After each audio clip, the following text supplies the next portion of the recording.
Amarjyet Sada. Alguém aí conhece esse nome? Bem, ele é chamado de o assassino em série mais jovem do mundo. Ele tinha apenas 7 anos quando matou alguém pela primeira vez.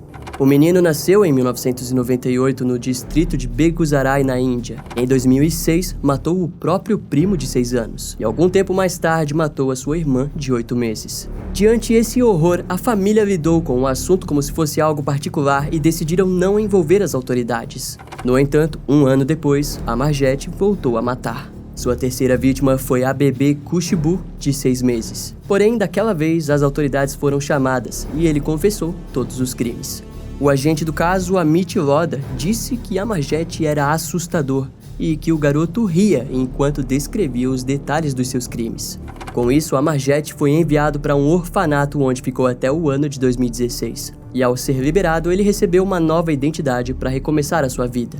E bem, com esse resumo da história de Amarjyet, já dá para entender que a Índia não é um lugar para escoteiros, não é mesmo? No vídeo de hoje vamos falar sobre os 5 piores criminosos da Índia. Então já deixa o like nesse vídeo e ativa o sininho de notificações que eu te conto tudo.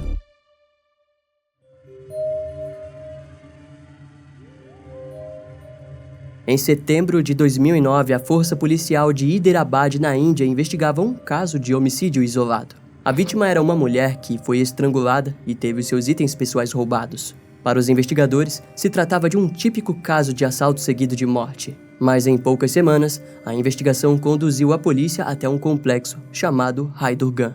Lá, o suspeito, Maina Ramulu, foi preso sob acusação de assassinato. No entanto, em seu apartamento foram encontradas evidências de outros homicídios. Entre suas coisas havia um par de brincos, um par de argolas de prata, 4 anéis e um telefone Nokia. Além disso, 2 motocicletas foram apreendidas. Ao ser levado para interrogatório, Maina confessou uma série de assassinatos. O número de mortes nunca foi divulgado à imprensa, mas com base nos itens encontrados, o número até então podia ter sido até 5 vítimas. O criminoso confessou que suas vítimas foram mortas entre 2003 e 2009. De acordo com as investigações, Maina Ramulu abordava garotas solteiras e que estivessem sozinhas em lojas ou bares.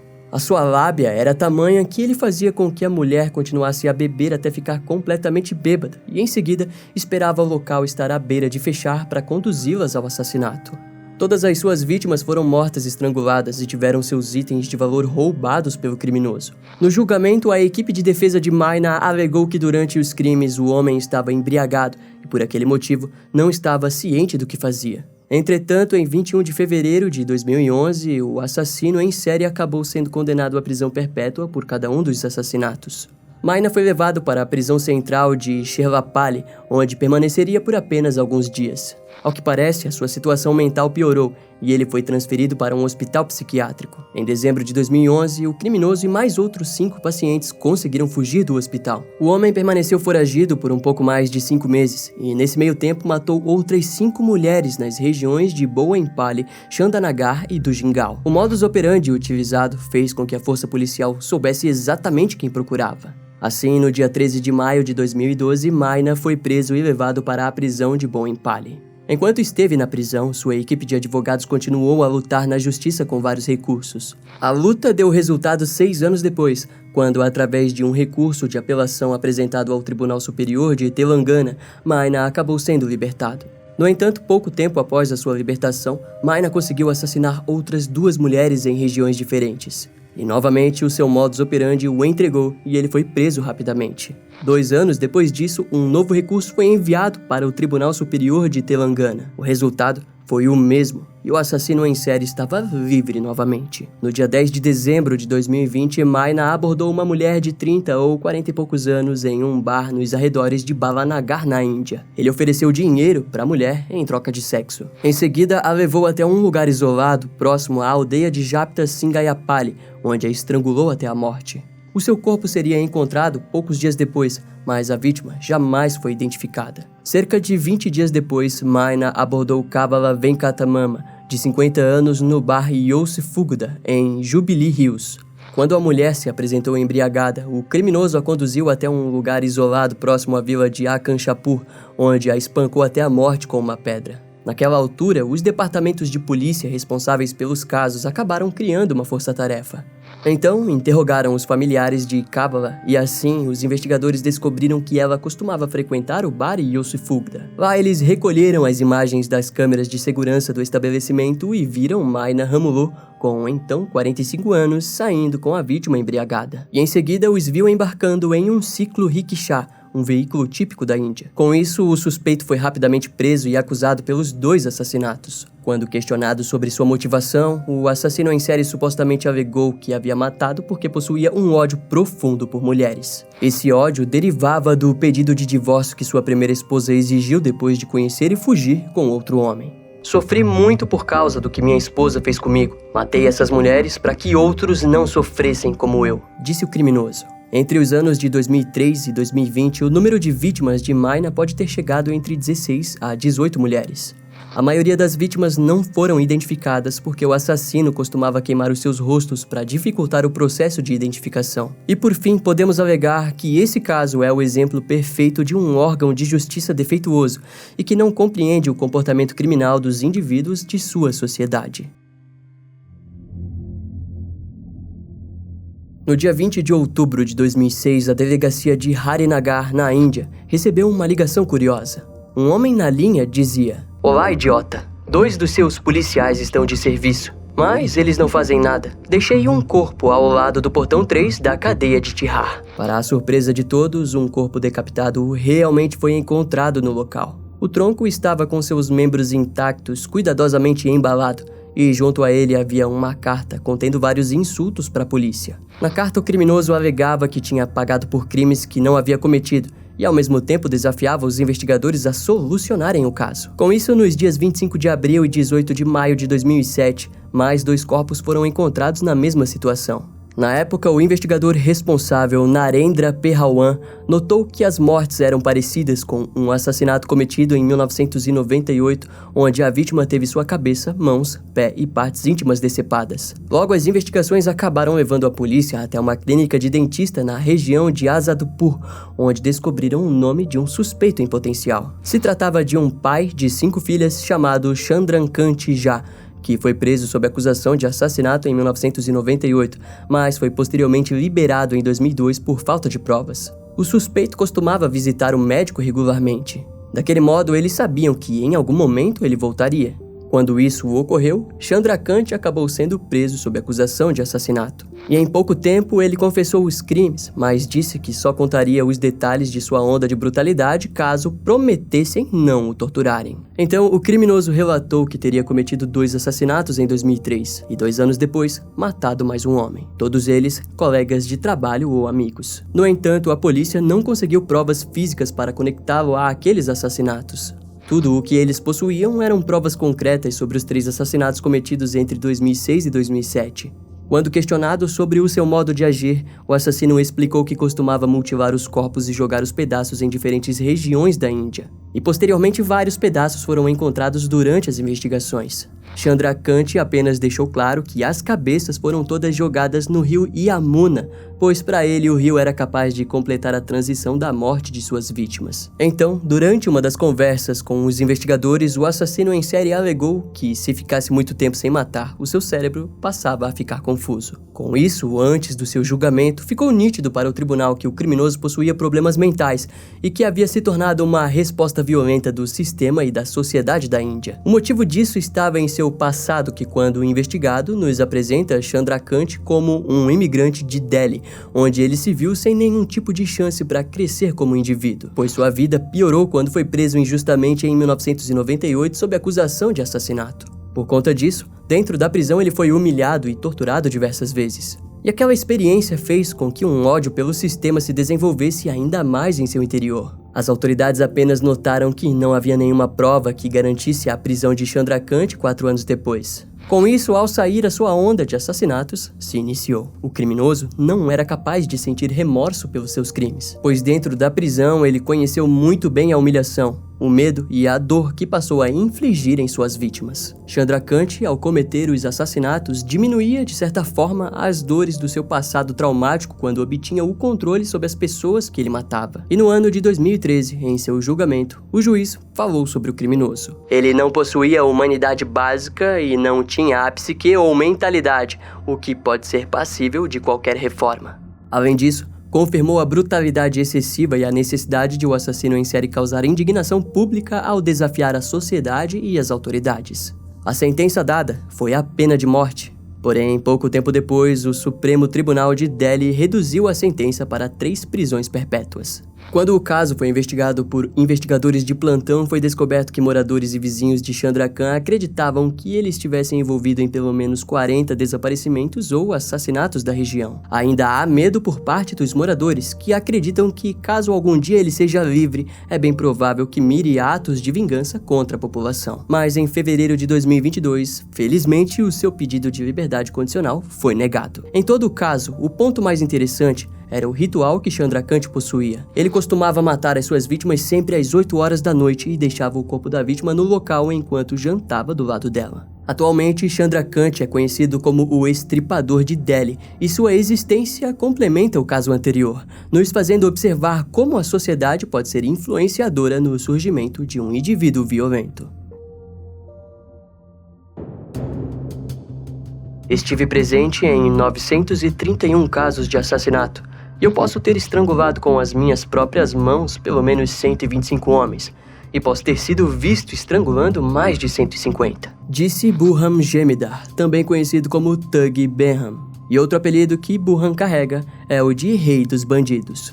Entre o fim do século XVIII e início do século XIX, Burhan comandou um grupo chamado de Thug, que atuava em Oudh, no centro-norte da Índia. O nome do grupo deriva da palavra Thug, e o termo Thug possui referência ao ato do crime organizado. Muitos autores costumam dizer que Burhan era um assassino em série mais prolífero do mundo. Geralmente alegam que ele tenha matado pelo menos 900 pessoas. Suas vítimas teriam sido todas mortas entre 1790 e 1840 através do estrangulamento com um lenço cerimonial no estilo torniquete.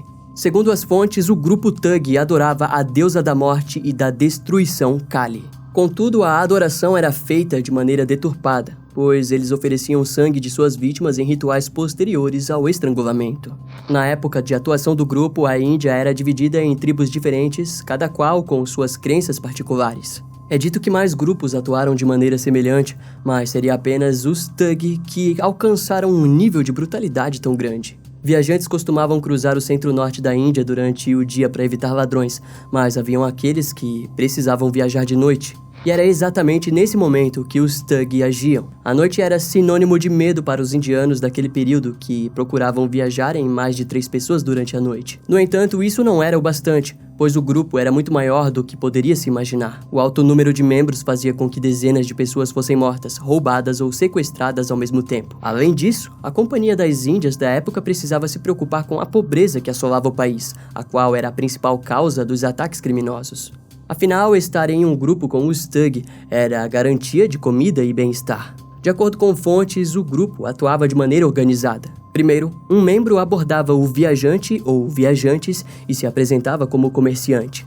Logo em seguida, o restante dos membros cercavam suas vítimas. Então, alguns os seguravam enquanto os outros estrangulavam. Depois, os seus itens de valores eram roubados e os corpos eram deixados no mesmo local da abordagem. As fontes informavam que Burhan teria começado a cometer homicídios por volta dos seus 10 anos. Sendo assim, como haviam noites que mais de uma pessoa era assassinada, ele facilmente poderia ter chegado a pelo menos uma centena de vítimas. No livro Thug, The True Story of India's Murderous Cult, o escritor Mike Dash alega que o assassino teria cometido 125 assassinatos com suas próprias mãos. Acredita-se que Burhan nasceu por volta do ano de 1760, e o seu desenvolvimento desde criança ocorreu dentro do grupo e das crenças de sua tribo.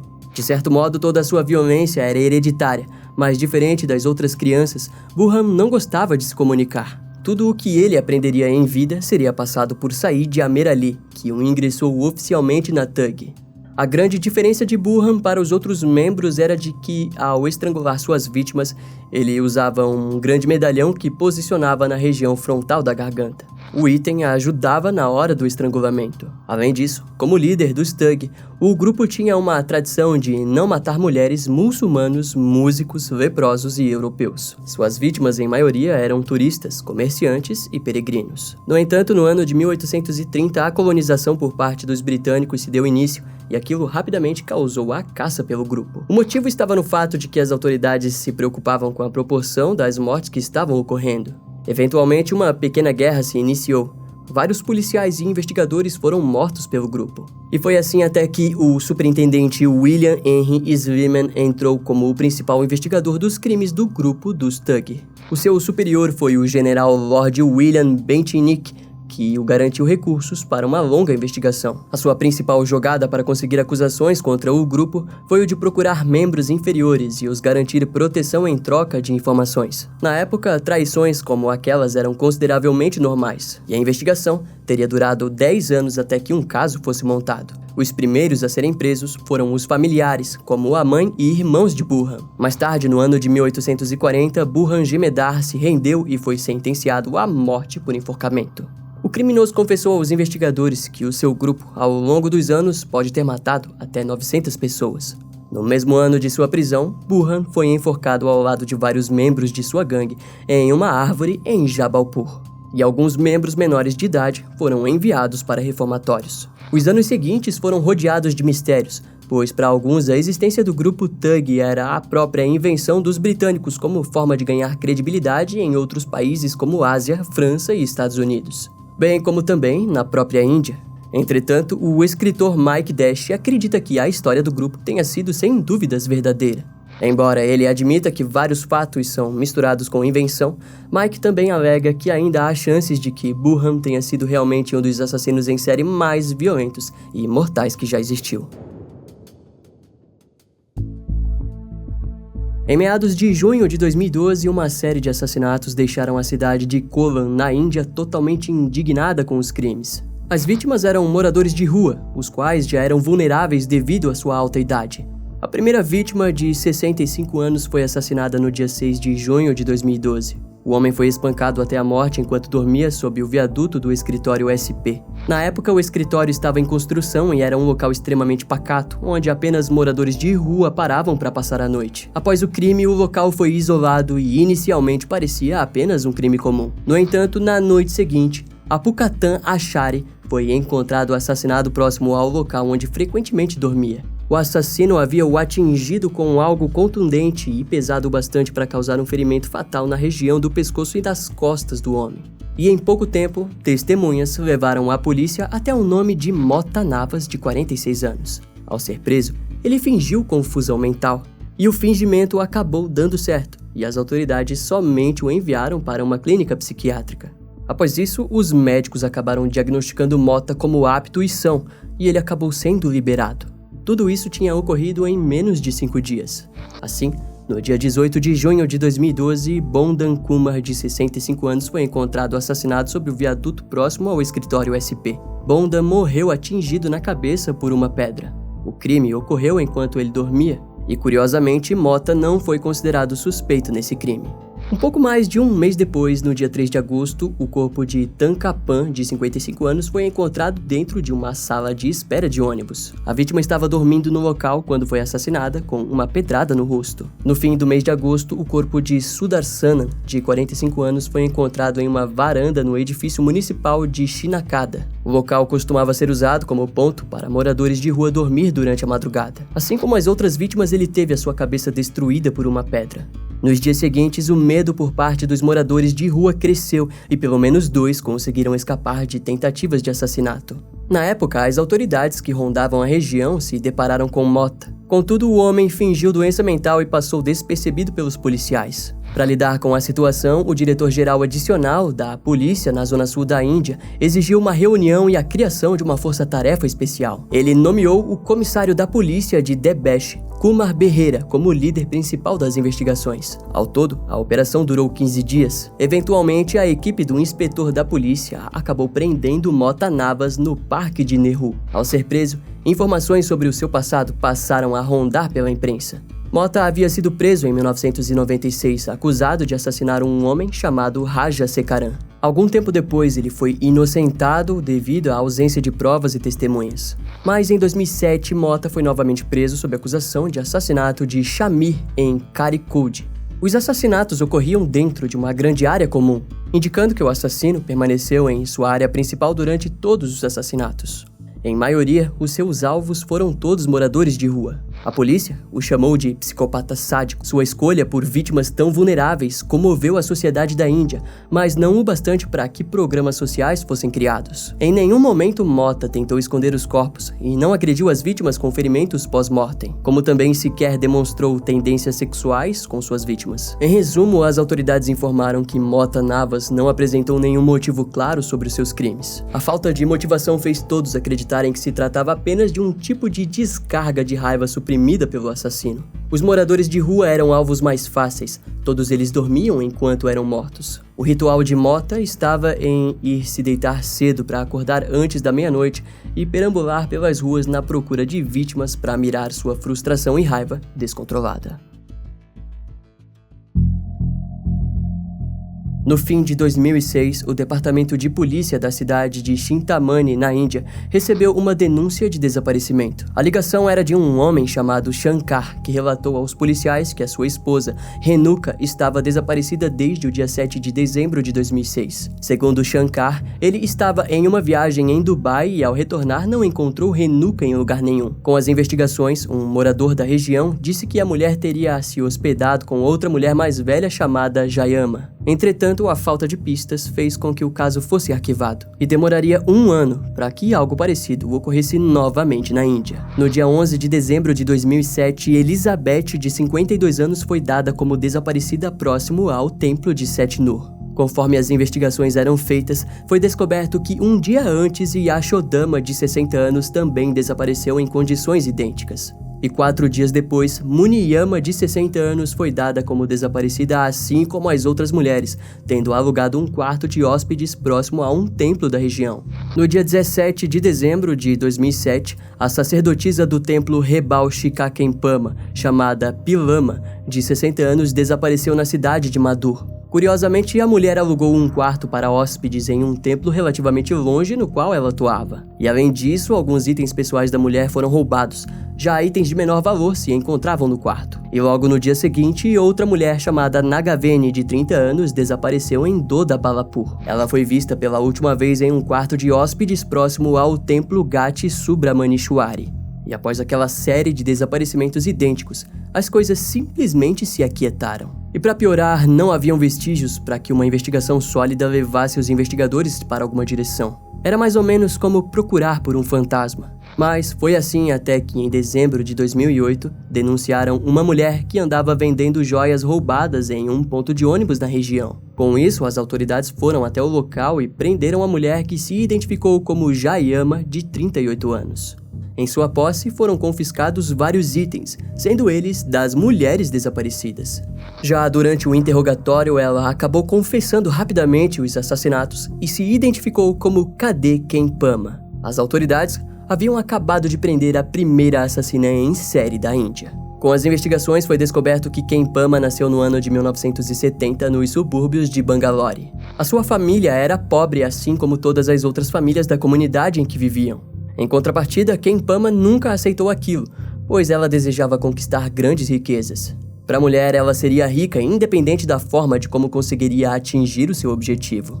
Então, ainda em sua adolescência, Kempama se casou com um alfaiate relativamente rico. E algum tempo depois, acabou tendo 2 filhos.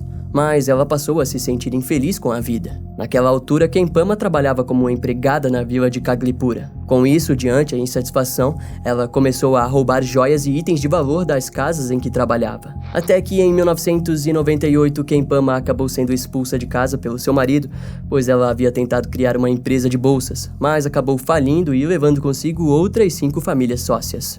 Então, novamente em frente à pobreza, tudo o que restou para ela foi o trabalho como empregada doméstica. Porém, mais tarde ela acabou conseguindo um emprego em uma empresa de ourivesaria, e foi com essa profissão que ela descobriu a existência do cianeto. Com isso, Kempama aprendeu a utilizá-lo através de filmes e teve a ideia de que poderia roubar e então se livrar de suas vítimas. Inicialmente, ela visitou diferentes templos por toda a Índia, onde estudava as mulheres mais vulneráveis, onde mais tarde Kempama as abordava e oferecia consolo diante as dificuldades pessoais de cada uma delas. Assim, selecionava quem futuramente mataria. Sua primeira vítima de assassinato aconteceu em 1999, quando Kempama se apresentou como Malika e fez amizade com uma mulher rica de 30 anos. Ainda no mesmo ano, teria matado uma mulher de 59 anos que procurava desesperadamente pelo seu filho desaparecido. Não importava a vítima. Tudo o que Kempama procurava era uma abertura emocional ou física para entrar e ter a oportunidade de matar para conseguir os objetos de valor das vítimas. Foi assim até o ano de 2000, quando ela acabou sendo presa após ser flagrada roubando uma casa durante uma cerimônia a qual havia sido contratada para fazer. E esse roubo rendeu a ela 6 meses de prisão. Kempama garantiu aos investigadores que permaneceu 7 anos sem cometer nenhum outro assassinato naquele período.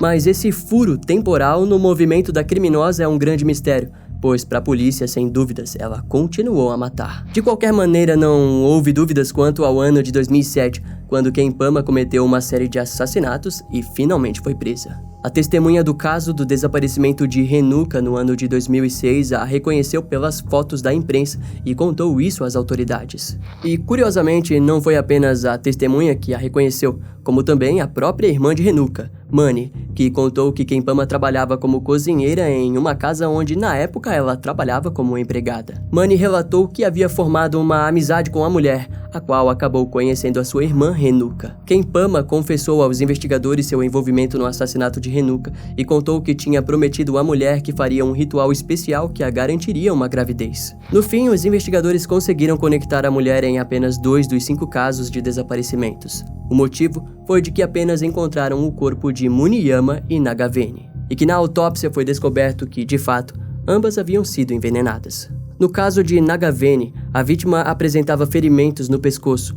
Com isso, Kempama explicou que estrangulou a mulher com um fio elétrico e para depois forçar o veneno em sua boca. O seu julgamento teve início no ano de 2010. A acusação relatou que a criminosa planejava cada detalhe. Primeiramente, ela convencia suas vítimas de que poderia ajudá-las através de rituais poderosos próximos a templos que ficavam afastados da cidade. Então, quando as vítimas aceitavam, Kempama as fazia seguir uma lista de instruções que, a grosso modo, dizia que elas deveriam usar suas joias e roupas mais caras como forma de agradar os deuses. Ela alugava um quarto escolhido a dedo que possuía galpão. Depois, levava a vítima até esse galpão e as conduzia no ritual. Com isso, Kempama dizia que elas deveriam fechar os olhos, e quando isso acontecia, ela rapidamente agarrava os cabelos, puxava a cabeça da vítima para trás e enfiava cianeto goela abaixo.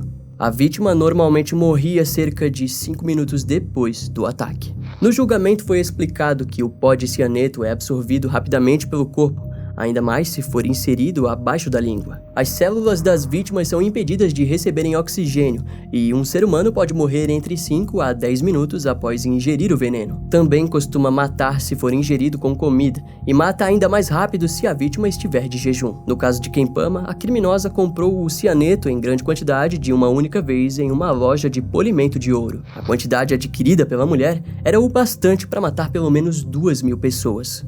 O motivo para a série de assassinatos foi associado principalmente ao ganho financeiro. E no caso da vítima Muniyama, Kempama recebeu a sentença de morte. 2 anos depois, veio outra sentença de morte a respeito do caso de Nagaveni. Kempama foi oficialmente a primeira assassina em série da Índia, como também a primeira mulher a receber a pena de morte no estado de Karnataka. Posteriormente, a sua sentença no caso de Nagaveni foi transformada em prisão perpétua.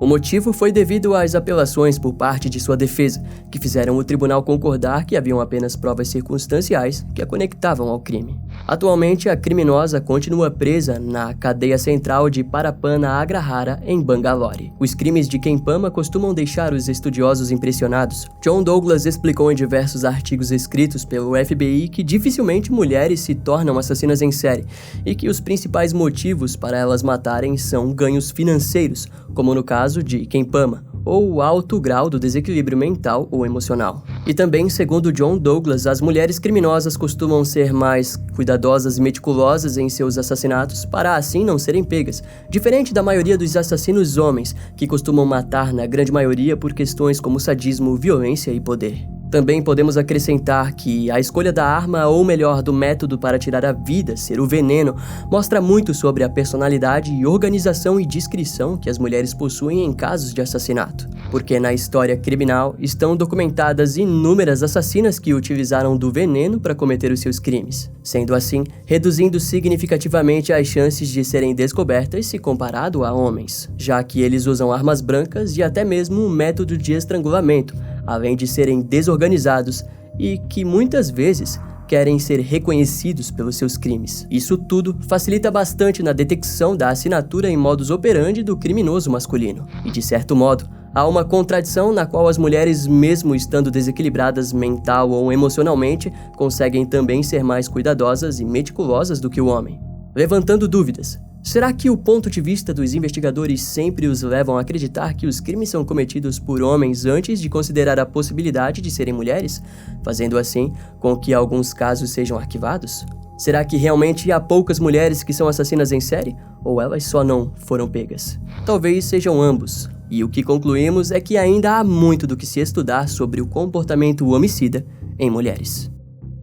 Muito obrigado por ter chegado até o final do vídeo, eu espero que você tenha gostado. Não esquece de deixar um comentário aqui embaixo contando a sua opinião sobre algum desses casos, que é muito importante. Se você quiser ter acesso aos vídeos que ainda não foram pro ar, mas que já foram produzidos, é muito fácil, clica aqui embaixo em Seja Membro e torne-se um membro desse canal. No mais, você pode continuar assistindo a minha playlist de casos aqui embaixo, clicando no primeiro link da descrição. Eu vou ficando por aqui, até a próxima e tchau!